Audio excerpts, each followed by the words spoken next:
নমস্কার, আমি সোমা দে। আমার চ্যানেলে সকলকে স্বাগত। আমি এখানে দেখুন কালো রঙের কচুর শাক নিয়েছি। খুবই সুস্বাদু হয় এই কচুর শাকটা। এই কচুর শাক নিরামিষ ও আমিষ দুভাবেই রান্না করে দেখাচ্ছি। সম্পূর্ণ ভিডিওটা দেখুন। ভালো লাগলে লাইক, শেয়ার, কমেন্ট করবেন। চ্যানেলে নতুন হয়ে থাকলে চ্যানেলটিকে সাবস্ক্রাইব করবেন। ফেসবুকের বন্ধুরা পেজটাকে লাইক করে ফলো করে দেবেন।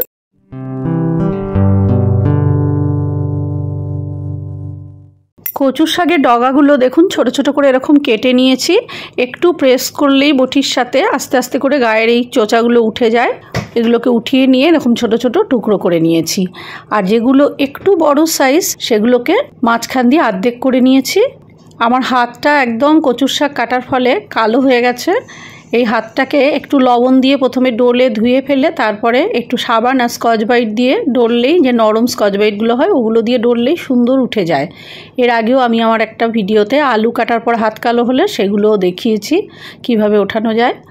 কচুর শাকটাকে ভালো করে 3-4 করে ধুয়ে নিয়ে এবার আমি একটা বড় পাত্রের মধ্যে জল দিয়ে সেদ্ধ করে নিচ্ছি। একটু লবণ দিয়ে দিলাম, 1 চামচ মতো লবণ দিলাম, বড় চামচের 1 চামচ। আর একটু জল লাগবে, আর একটু জল দিলাম। এইটা যখন সেদ্ধ হয়ে খানিকটা কমে যাবে তখন আরও বাদবাকি কচুগুলো দেব। একবারে পুরোটা ধরলে অসুবিধা। দেখুন আমি যেহেতু 2 রকমের কচুর শাক রান্না করব সেই জন্য কিন্তু কচুর শাকের পরিমাণটাও অনেকটা। আর কচুর শাক সেদ্ধ হয়ে একদম কমে যায়। আর কচুর নিচের কিছু শোলা কচু ছিল ওগুলো আমি ছোট ছোট টুকরো করে দিয়ে দিয়েছি। একদম তলার টুক নয়, শিকড় শিকড় যেগুলো সেরকম নয়, ঠিক তার ওপরের যে ভালো সেইটুকু সেগুলো কুচো করে দিয়ে দিয়েছি এর ভেতরে। কচুটা প্রায় সেদ্ধ হয়েই গেছে। মাঝে মধ্যে আমি একটু উল্টে পাল্টে দিয়েছি। আর এক্সট্রা যে কচুগুলো কাটা ছিল সেগুলো অল্প অল্প করে তলার দিকে দিয়ে দিয়েছি। এইভাবে পুরো কচুটা সেদ্ধ প্রায় হয়ে গেছে। আর একটু ঢাকা দিয়ে রেখে এবার এটাকে অফ করে দিয়েছি। অফ করে দেওয়ার পরে দেখুন একটা বড় ঝুড়ির মধ্যে এটাকে জলটা ঝরা দিয়ে দিয়েছি। যতটা পারা যায় হাতের সাহায্যে প্রেস করে করে মাঝে মধ্যে এই জলটা পুরোটা ছেঁকে ফেলতে হবে। জলটা ছেঁকে হাফ করে তুলে রেখেছি। হাফটা আমি ছোলা সেদ্ধ আর নারকোল দিয়ে করব, নারকোল কোড়ানো দিয়ে। অসাধারণ খেতে লাগে। পুরো ভিডিওটা কিন্তু দেখবেন। এটা নিরামিষ করে করছি। আরও অর্ধেকটা তুলে রেখেছি, সেটা চিংড়ি মাছ দিয়ে করব, সেটাও দেখবেন। এই যে বাটিতে ছোলা সেদ্ধ করে রেখেছি, এখানে নারকোল কুড়িয়ে নিয়েছি, একটা নারকোল পুরো গোটা কুড়িয়ে নিয়েছি। কড়া বসিয়ে দিয়েছি ওভেনের ওপর। কড়ায় সর্ষের তেল দিয়ে রান্নাটা করছি। সর্ষের তেল গরম করে এর মধ্যে জিরে, তেজপাতা আর শুকনো লঙ্কা ফোড়নে দিচ্ছি। ফোড়নটা খুব ভালো মতন ভেজে নিয়ে এর মধ্যে জল ঝরানো কচুর শাকটা, যেটা নিরামিষ করবো বলে তুলে রেখেছিলাম, সেই কচুর শাকটা দিয়ে দিলাম। সেদ্ধ করা কচুর শাকটা তেলটার সাথে সম্পূর্ণ কচুর শাকটাকে খুব ভালোভাবে নেড়ে চেড়ে মিশিয়ে নিচ্ছি। ওভেনের ফ্লেম একদম হাইতে দিয়ে বেশ খানিকক্ষণ নাড়াচাড়া করে এটাকে শুকিয়ে নেব। এর মধ্যে আমি একটু পরে নুন হলুদ মিষ্টিটা দেব, খানিকটা টেনে আসলে তারপরে। প্রায় মিনিট 10 পরে, মাঝে মধ্যে একটু নাড়াচাড়া করে দিয়েছি, মিনিট 10 পরে দেখুন অনেকটা জলটা টেনে যাচ্ছে। এবার এর মধ্যে লবণ দিলাম ছোট চামচের 1 চামচ, হলুদ দিলাম ছোট চামচের 1 চামচ, আর চিনিটা দিলাম বড় চামচের 2 চামচ। কচুর শাকে কিন্তু একটু মিষ্টিটা বেশি লাগে, তা নইলে টেস্টটা ঠিকঠাক আসে না। লবণটা যেহেতু সেদ্ধর সময় দেওয়া ছিল কচুর শাকে, সেই জন্য লবণটা একটু কমের ওপরেই দিলাম। পরে যদি মনে হয় লবণ দিতে হবে তখন একটু দিয়ে দেওয়া যাবে। প্রায় 15-20 মিনিট ধরে এরকম নাড়াচাড়া করার পরে যখন অনেকটাই টেনে এসছে, এবার এর মধ্যে একটু জিরে, আদা আর লঙ্কা বাটা দিলাম। অল্প করে বড় চামচের 1 চামচ মতো জিরে, আদা, লঙ্কা বাটা দিয়েছি।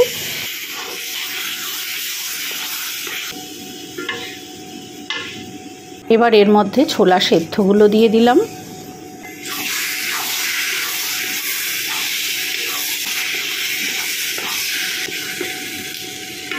আর নারকোল কোড়াটাও দিয়ে দিলাম।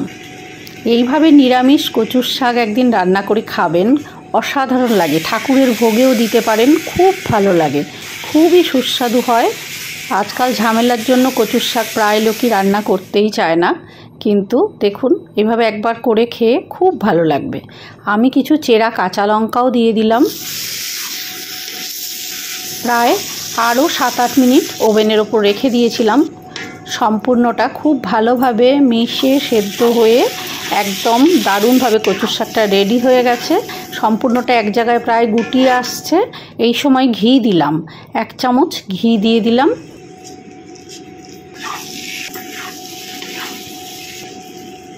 ঘিটা মেশানোর পরে এবার এর মধ্যে একটু আটা ছড়িয়ে দিলাম। আটাটা জাস্ট বাইন্ডিংয়ের জন্য, যাতে কচুর শাকটা আরও সুন্দরভাবে বাইন্ডিংটা থাকে ঠিকঠাক, খুব ভালো লাগবে। আটাটা একটুখানি ছড়িয়ে দেওয়ার চেষ্টা করবেন, না দিলেও হবে। দেখুন কচুর শাকটা কত সুন্দর হয়েছে। এবার আরও 3-4 মিনিট ওভেনের ওপর রাখার পরে ফ্লেমটা অফ করে দিচ্ছি। স্ট্যান্ডিং টাইম হিসাবে প্রায় 10-15 মিনিট রাখবো, তারপরে পরিবেশন করব। গরম ভাতের সাথে নিরামিষের দিনে অসাধারণ একটা রেসিপি, অবশ্যই করবেন। এবার এখানে আমি দেখুন মাঝারো সাইজের চিংড়ি মাছ নিয়েছি, বেশ খানিকটা চিংড়ি মাছ। আর চিংড়ি মাছের মাথাগুলো ফেলিনি, মাথাগুলো খুব পরিষ্কার করে প্রথমে ধুয়ে বেছে একদম নোংরা ফেলে পরিষ্কার করে নিয়েছি। চিংড়ি মাছেরও শিরগুলো ফেলে একদম পরিষ্কার করা। এর মধ্যে নুন হলুদ মাখিয়ে নিচ্ছি। দেখুন মাথাগুলো একদম পরিষ্কার করে ধোয়া, মাথার সামনে কিন্তু নোংরা থাকে, নোংরাগুলো পরিষ্কার করে ফেলে দিয়ে ধুয়ে নিয়েছি।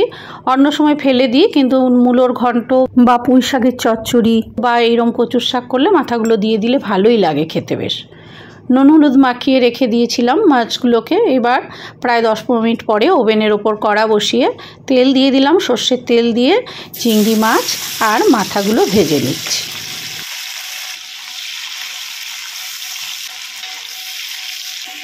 ভাজা হয়ে গেছে চিংড়ি মাছগুলো।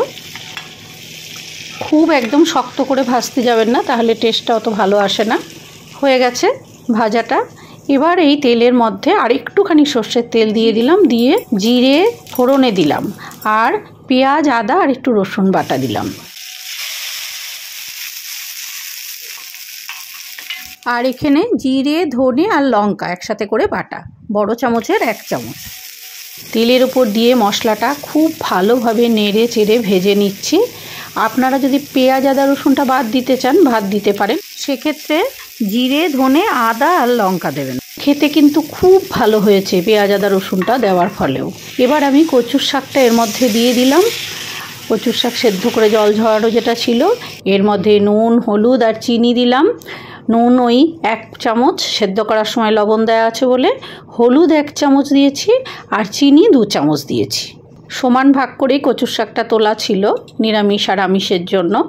এবার খুব ভালো করে নুন হলুদ মিষ্টির সাথে মেশানোর পরে প্রায় 7-8 মিনিট এটা শুকোনোর জন্য অপেক্ষা করতে হবে। গ্যাসের ওপর গ্যাসের ফ্লেমটা মিডিয়ামে দিয়ে মাঝে মধ্যে একটু নাড়াচাড়া করে দিতে হবে। চেরা কাঁচা লঙ্কা দিয়ে দিলাম কিছুটা, একটু কাশ্মীরি লাল লঙ্কার গুঁড়ো দিলাম। মশলাটার সাথে সম্পূর্ণ কচুর শাকটা ভালো করে নাড়াচাড়া করে মিশিয়ে আরও খানিকক্ষণ রান্না হওয়ার জন্য অপেক্ষা করছি। এবার এর মধ্যে একটু গরম মশলার গুঁড়ো দিলাম আর একটু ঘি দিলাম। প্রায় 20 মিনিট পরে কিন্তু এই গরম মশলার গুঁড়োটা আর ঘিটা দিলাম। এবার ভাজা চিংড়ি মাছগুলোও দিয়ে দিলাম। জলটা টেনে যখন প্রায় হয়ে এসছে 10-15 মিনিট আগে, তখন চিংড়ি মাছটা দিয়ে দিতে হবে। চিংড়ি মাছটা দিয়ে আরও 10 মিনিট এরকম রেখে দেবো, যাতে চিংড়ি মাছগুলো ভালোভাবে সেদ্ধ হয় আর চিংড়ি মাছের ফ্লেভারটাও পুরো কচুর শাকের মধ্যে ধরে যায়। দেখুন 10 মিনিট পরে ঘুরে এসছি। মাঝে মধ্যে কিন্তু অবশ্যই নেড়ে দিতে হবে। এবার আমি ওপর থেকে আটা ছড়িয়ে দিলাম, বড় চামচের প্রায় 2 থেকে আড়াই চামচ মতো আটা ছড়িয়ে দিয়ে ভালো করে মিশিয়ে দিলাম। দেওয়ার পরে 2-3 মিনিট রাখবো ওভেনের ওপরে, তারপরে ওভেনের ফ্লেমটা অফ করে দেবো।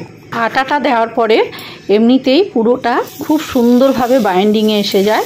কচুর শাকটা রান্না হয়েও গেছে দেখে বোঝা যাচ্ছে। যখন দেখবেন কচুর শাকটা এক জায়গায় গুটিয়ে আসছে, তখন বুঝতে হবে কচুর শাকটা রান্নাটা হয়ে গেছে। আর আটা দেওয়ার পরে তো পুরোটাই এক জায়গায় সুন্দরভাবে হয়ে যায়। ওভেনের ফ্লেমটা অফ করে দিয়েছি।